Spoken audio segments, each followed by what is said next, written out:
Bawal sa atin ang maniwala sa pamahiin. Yung sinasabi nila, pag nagwalis ka ng gabi, lalabas ang swerte.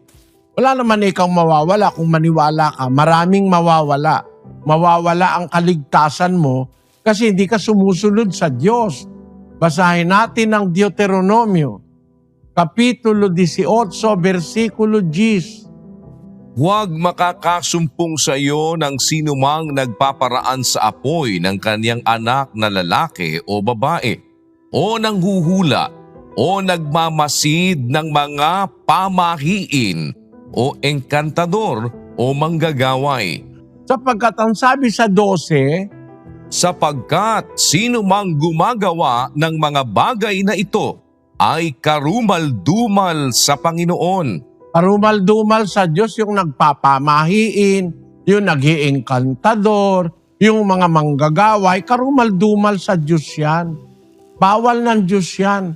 Tapos sabi, pampaswerte raw.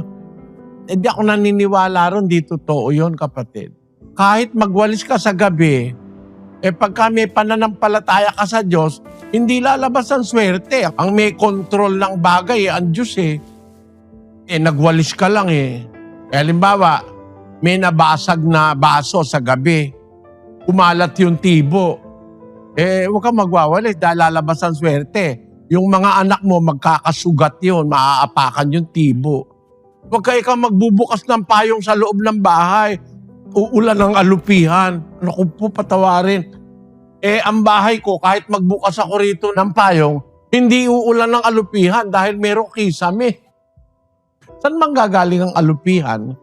Pero hindi totoo yun. Pag may kasama kang Diyos sa buhay, kapatid, ang Diyos ang bahala sa'yo. Hindi ka niya papabayaan. Basta meron kang pananampalataya.